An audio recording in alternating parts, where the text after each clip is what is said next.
Among the likes of the legendary Floyd Mayweather Jr., Andre Ward, Rocky Marciano, and Ricardo Lopez sits the fellow undefeated greatest super middleweight of all time, a ferocious knockout machine that disintegrated his division for 15 years, steamrolling through the boxing world. In his younger days, a monster knockout weapon, and as the legendary career rolled on, transformed himself into an unstoppable vicious speed demon. In this episode, we will take a look at the career of the 46-0 undefeated pride of Wales, the Italian dragon, Joe Calzaghe.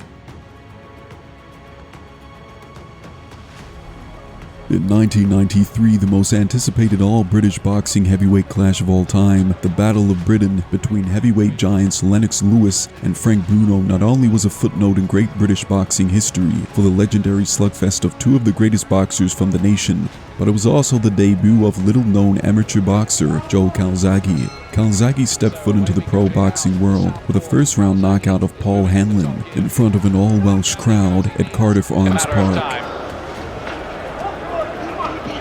Calzaghe knows he can hurt him, so now he's thrown everything. Oh, he's got him again with the right hand. It's the second count of the round. Who was ABA champion at welterweight, light middleweight, and middleweight. And, well... With this victory, the pride of Wales was born. Calzaghe would tear through 7 opponents in the underworld of British boxing before facing Frank Minton. Calzaghe's first run in his younger years had no fight falling past 2 rounds. The same was for his bout with Minton, with Calzaghe disposing of his opponent in rapid fashion in the first round. And this is all Calzaghe's first 20 seconds. Minton under severe pressure. Good start. Good start. Oh, he's relentless, Steve. Relentless. World champion, up to cruiserweight, in fact. He's getting a bit of a working over here. Very good defence there. Lots of these punches he's falling and slipping. Oh, goodness me, that one did not get tremendous little punch there by Joe Calzaghe. Goodness me. World-class finish, Ernie. Young Calzaghe rose to a 13-0 record before his first clash for a boxing bout with then-champion Stephen Wilson. The bout was for the vacant British super middleweight title, and it was the first of 24 fights that went past the 4th round.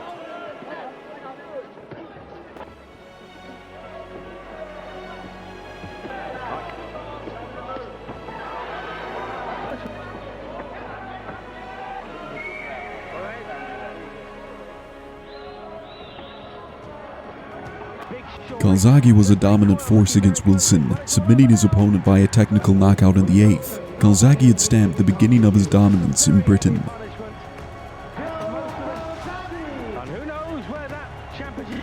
After 2 straight knockout victories in straight sets against Guy Stanford and Anthony Brooks, Calzaghe faced Mark Delaney, an undefeated challenger, one considered Calzaghe's first real test.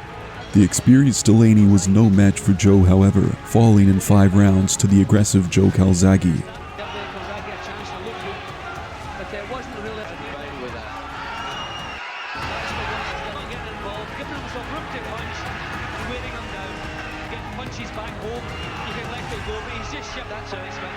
He was actually enjoying himself. We'll wait till the quality coming through.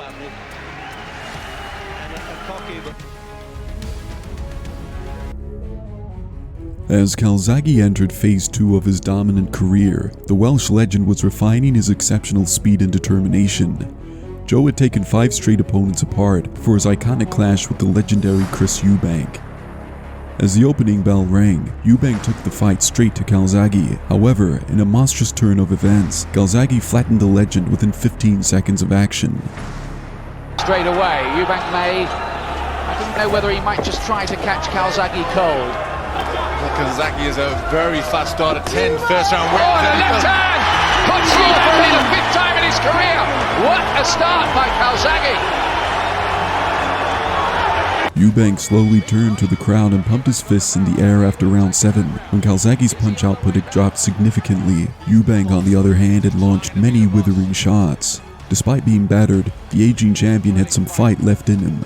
Good body shots from Eubank. 2 or 3. There's a bit of a swelling underneath his right eye. They had the ice on that between the rounds. But Calzaghe would respond to the critics, stepping up his game as the middle rounds turned into the late rounds. Eubank was hit with a short shot as he came forwards in the 10th round, forcing him to place his gloves on the mat for a brief moment. It was ruled a knockdown, which took even more wind out of Eubank's sails. Last, Eubank has, well, how can I put it, had a few favours it seems from the judges. Calzaghe closed out the fight strong, displaying maturity in the ring that he had not had the opportunity to display previously. Eubank landed a hard shot that may have hurt Calzaghe just as the fight ended, but it was too little too late. Calzaghe had triumphed through a dominant performance. 3 fights later, Calzaghe would take on one of his toughest opponents and fellow Briton Robin Reid. He wears the black and white trunks and comes from Runcorn in Cheshire. Really started them to let their punches go yet. Very well. There's a bit of damage around the face. Calzaghe and Reid engaged for a massive slugfest for 12 rounds. Calzaghe was awarded a close split decision victory. Both four in the corner worked so well, and then starting to get confident here, putting his combination.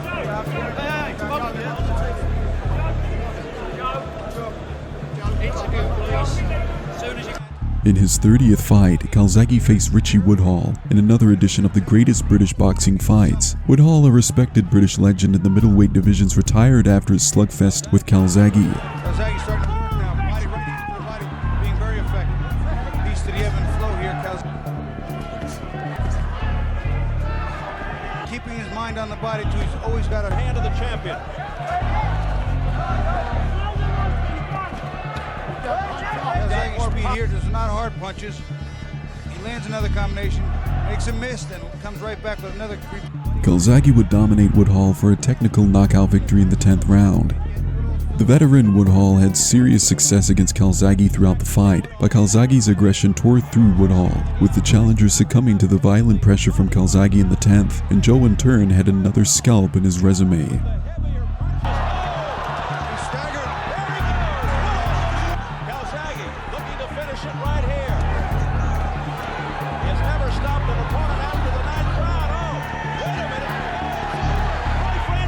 Immediately post Woodhall bout, Calzaghe would take on 30-0 undefeated German giant Mario Veit. Veit was at undefeated before taking on Calzaghe, an awkward 6'4" super middleweight, posing a serious threat against Calzaghe's reign. But what occurred was an immediate round 1 knockout, Calzaghe swarming Veit before dropping the challenger. First 2 or 3 shots through to the body, then went right upstairs.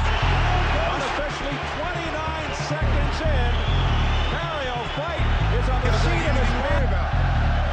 The crowd singing and shouting, providing even more inspiration for Calzaghe. A left hand by Calzaghe, down, His legs are not under, he's not going to make it, maybe.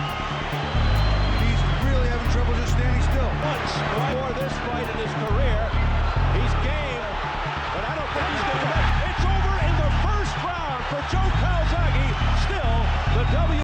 7 straight wins later, Calzaghe was entering the final phase of his career, one which solidified Calzaghe as one of the greatest of all time. Calzaghe had held the WBO super middleweight title for more than 8 years after defeating Chris Eubank for the vacant title in 1997. He had defended his belt 17 times and was considered to be on the verge of being one of the best fighters in the world. Jeff Lacey was an American champion who had been compared to Mike Tyson in size and was regarded as one of the sport's hottest prospects. He won the IBF title in 2004 by TKO in the 8th round against Sid Vanderpool. Most American journalists dismissed Calzaghe's chance of victory, and the odds were stacked against him despite his equally perfect record, and even people in the United Kingdom questioned him. His super middleweight title fight since Roy Jones against James Toney back in 1994. However, early on, the fight was a sloppy affair, with both fighters trading punches at close range, with Lacey getting through on occasion. Tie Lacey up in close, and Calzaghe will be happy with the way this first round has gone. Jeff left hook Lacey. Lacey going looking for headshots. These are the danger punches, that right hand. Calzaghe is outboxing Lacey at this stage, but it's a 12. Calzaghe, on the other hand, dominated after 4 rounds due to his superior hand speed and all-around boxing ability. Of Roy Jones and Bernard Hopkins, and look at that quality! First of all I've seen in a long time. Shelley Finkel, one-time manager of Mike Tyson. I wonder how much more of this Lacey can take. Lacey would go on to suffer a one-sided beating, being rocked on several occasions and knocked down for the first time in his career in the 12th round. And in one or two cleaner shots, he's getting out. Calzaghe, I think, is starting to tee himself up for the big attack. I think he might be looking to take him out here. Lacey was unable to land many of his trademark left hooks, and the only thing that kept Calzaghe from a shutout was a point deducted for punching around Lacey's back at the 11th minute break. Got him intervene. Look at these punches and announcing. Fantastic by Calzaghe. Says, come on. The decisive victory for Calzaghe cemented his position at the top of the super middleweight ranks. There are few times in boxing where two undefeated boxers with 43-0 and 39-0 records meet to unify their division, but in November 2007, the super middleweight titans of Joe Calzaghe and Danish Viking warrior Mikkel Kessler did just that, with the clash falling on Millennium Stadium in Cardiff. Calzaghe held the WBO belt for 9 years after defeating Chris Eubank, while also being the Ring Magazine belt's champion. Kessler, on the other hand, held the WBA and WBC belts. Got a Welsh or a British official. Long time, probably since the Marquess of Queensberry. Great to see both Paddy looking so well. A little bit untidy there by Calzaghe. Pace has suddenly picked up a little bit now. Who will that suit? I think it will suit Joe. The first 3 rounds were closely fought before Kessler won the 4th round with 2 separate right uppercuts.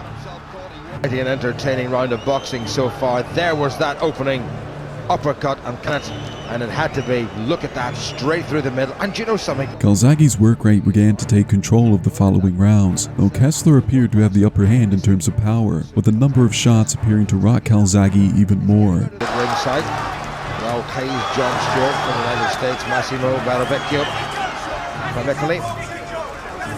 The later rounds were swinging Calzaghe's way, with no response shown by Kessler. Hands dropping a little bit, applaud. Knowledgeable crowd, totally biased. It was in the 12th and final round. Kessler was loading up with every punch, expending every ounce of energy in his last chance to win the fight, landing a few big shots, but Calzaghe ignored the pain and fired back. Punch has always got a chance. Until the back. This was the most difficult fight of Joe Calzaghe's career, as well as Kessler's. Speed set the tone and won the battle at speed versus power.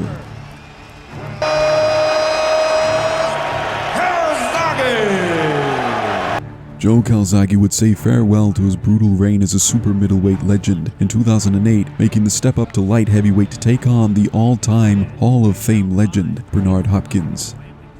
Hopkins defended his middleweight title 20 times in a row before losing twice to Jermaine Taylor. During the same decade-long reign, Calzaghe made 21 consecutive title defenses in the super middleweight division from Europe. The bout was the battle between the 4th and 5th pound-for-pound ranked fighters in the world. Obey my commands at all times, remember guys. I'm fair but I'm firm. Touch him up.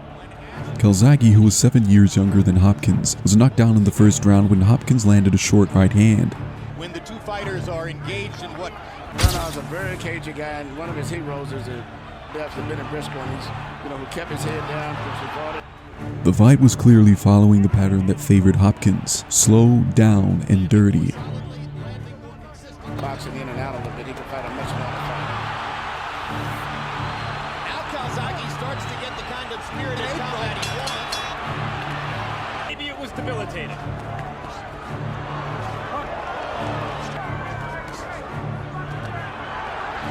The spectacle itself was ugly, a true slugfest of 2 all-time greats brawling in the mud. In the light heavyweight division after an epic career as a middleweight. As the seconds tick away, they fight past the bell. To the winner by split decision. Joe Calzaghe was handed a 12-round split decision victory, with an all-time clash with Roy Jones Jr. on the horizon. The legendary tale of the Italian Dragon came to a victorious close in 2008 when he took on the 52-4 legend Roy Jones Jr. in Madison Square Garden. The bout was billed as the Battle of the Superpowers and would mark not only the career of Calzaghe, but largely the final serious play at a title for the superhuman Roy Jones. Calzaghe knows that Jones is quicker in the center of the ring, and down goes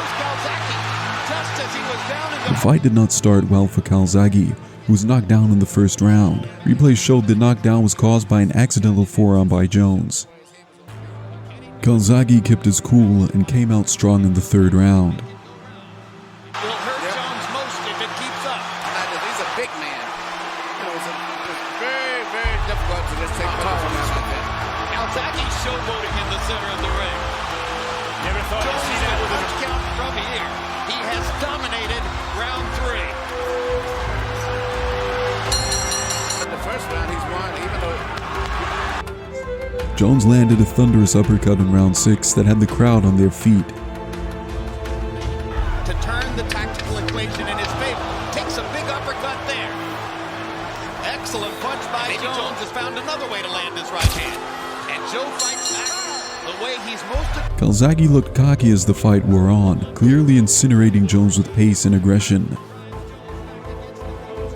knocked out until they got knocked out by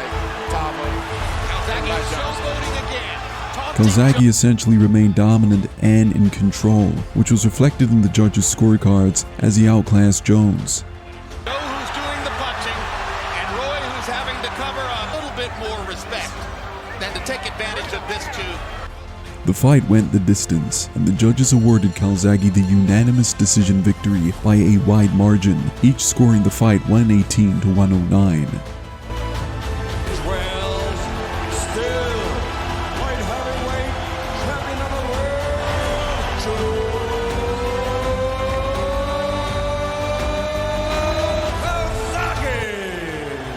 Joe Calzaghe retired shortly after his defeat of Roy Jones, and the Italian Dragon will be remembered as one of the 15 world champion boxers to go undefeated in their career, while also being remembered as likely the greatest super middleweight of all time.